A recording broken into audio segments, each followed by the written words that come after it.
नमस्कार, स्वागत है आपका बिहार समाचार में। बिहार की तमाम बड़ी खबरों की ओर बढ़ने से पहले एक नज़र सुर्खियों पर। नीट पेपर लीक मामले में बड़ी खबर, सीबीआई की स्पेशल टीम पहुंची ईओयू से मांगे दस्तावेज।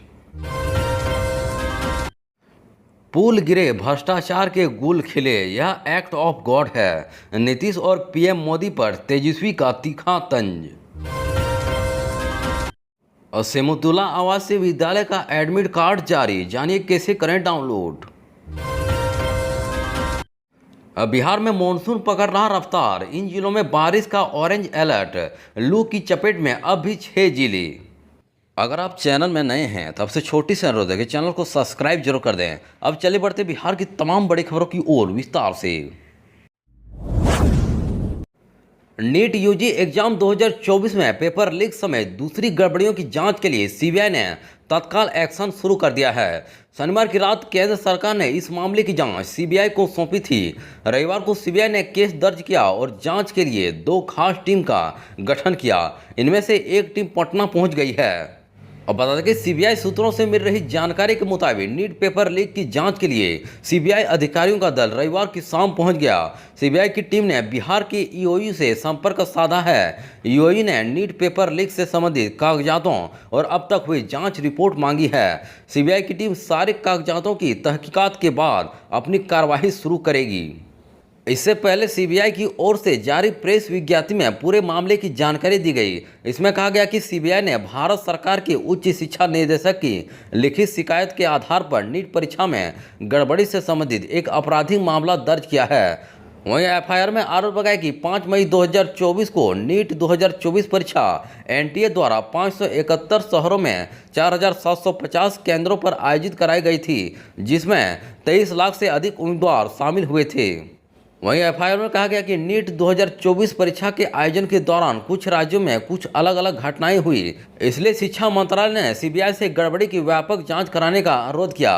सीबीआई ने कहा कि वह नीट परीक्षा में साजिश, धोखाधड़ी, उम्मीदवारों, संस्थानों और बिचौलियों द्वारा सबूतों को नष्ट करना, अनियमितताओं का पता लगाए। अगर इस मामले में एनटीए से जुड़े लोग शामिल हैं तो उनकी भूमिका भी पता लगाई जाए।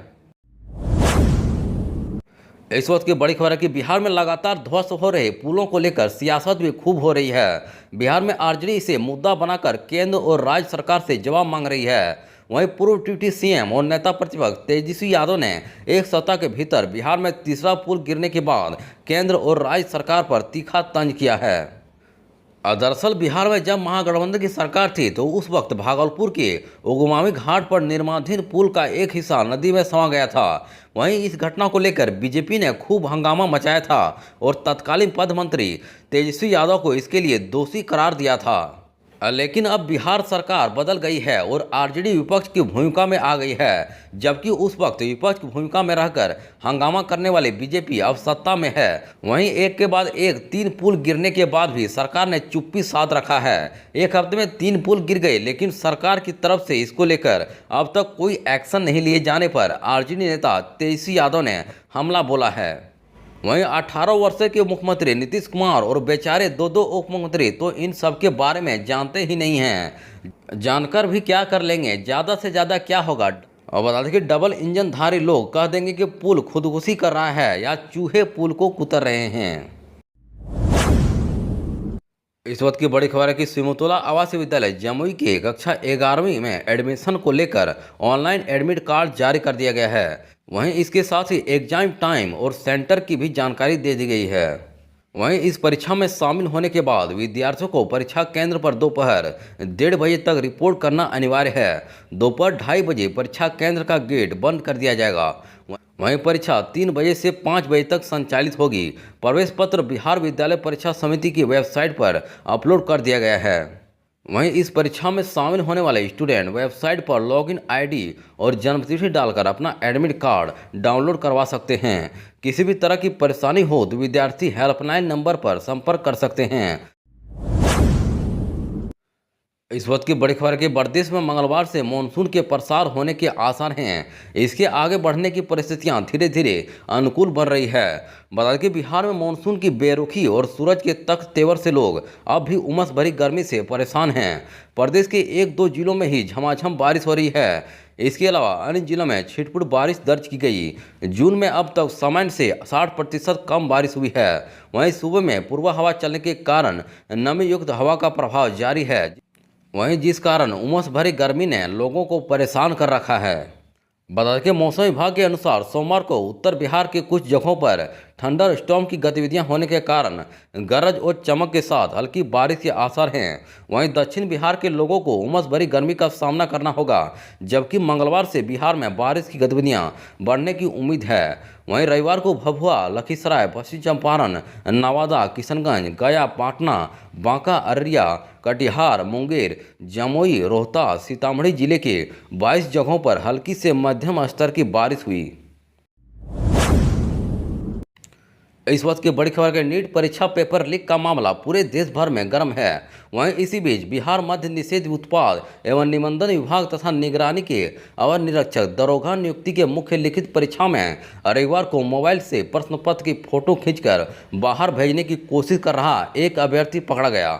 हालांकि परीक्षा केंद्र में जैमर लगा होने के कारण वह प्रश्न पत्र नहीं भेज सका, उसे हिरासत में ले लिया गया है। वहीं पत्रकार नगर थाने में इस मामले में एफआईआर दर्ज कराई गई है।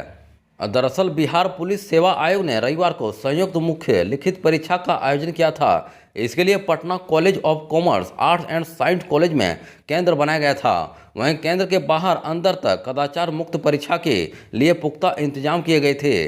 वहीं मुख्य गेट पर मेंटल डिटेक्टर लगाया गया था। वहीं वीडियोग्राफी भी कराई जा रही थी। इसके बावजूद पहली पाली में परीक्षा दे रहा स्वामी विवेकानंद कुमार यादव नाम के अभ्यर्थी ने मोबाइल से प्रश्न पत्र का फोटो खींच लिया और उसे बाहर भेजने का प्रयास करने लगा। वहीं इस दौरान वीक्षक ने उसे पकड़ लिया। इस वक्त की बड़ी खबर है कि बिहार में पुलों के गिरने का जैसे सिलसिला ही शुरू हो गया है। अररिया के बकरा नदी पर बन रहे पुल का एक हिस्सा ध्वस्त होने के बाद सिवान में गंडक नदी पर बना पुल भी गिर गया और अब मोतिहारी में भी एक पुल भ्रष्टाचार की भेंट चढ़ गया है। वहीं शनिवार की पुल ढलाई हुई थी और देर रात पुल भरभरा कर गिर गया। बता दें कि मामला मोतिहारी के घोड़ासहन प्रखंड के आमला से चैनपुर स्टेशन की ओर जाने वाली सड़क पर बन रहे पुल का है। बताया जा रहा है कि करीब 1.5 करोड़ रुपए की लागत से इस पुल का निर्माण हो रहा था। पुल की ढलाई का काम पिछले कई दिनों से चल रहा था। लोगों को उम्मीद थी कि इस पुल की ढलाई खत्म होने के बाद जल्द ही इस पर परिचालन शुरू हो जाएगा। हालांकि उनकी उम्मीदों पर पानी फिर गया। वहीं शनिवार को पुल के एक हिस्से की ढलाई की गई थी, जो देर रात अचानक गिर गया। ऐसे में अब सवाल उठता है कि ढलाई के वक्त ही पुल कैसे ध्वस्त हो रहा है, इसकी गुणवत्ता क्या होगी और इसके लिए कौन जिम्मेवार है। पुल के निर्माण कार्य में जिस मटेरियल का इस्तेमाल हो रहा है वह निम्न दर्जे का है। वहीं लोगों का कहना है कि यही यदि निर्माण के बाद पुल गिरा होता तो कई लोगों की जान भी जा सकती थी। ग्रामीणों ने सरकार से इसकी जांच की मांग की है। इस वक्त की बड़ी खबर है कि केंद्र में नई सरकार के गठन के बाद कल से 18वीं लोकसभा के सत्र की शुरुआत हो जाएगी। सुबह 11 बजे से लोकसभा की कार्यवाही शुरू होगी। पहले दिन पीएम मोदी समेत कुल 280 सांसदों को शपथ दिलाई जाएगी। वहीं सबसे पहले pro tem speaker Bhartruhari Mahtab PM Modi और उनकी कैबिनेट के मंत्रियों को बतौर सांसद शपथ दिलाएंगे। इसके बाद सभी नवनिर्वाचित सांसदों को शपथ दिलाई जाएगी। अब बता दें कि पहले दिन 24 जून को कुल 280 सांसद शपथ लेंगे। वहीं दूसरे दिन 25 जून को शेष 264 सांसदों को शपथ दिलाई जाएगी।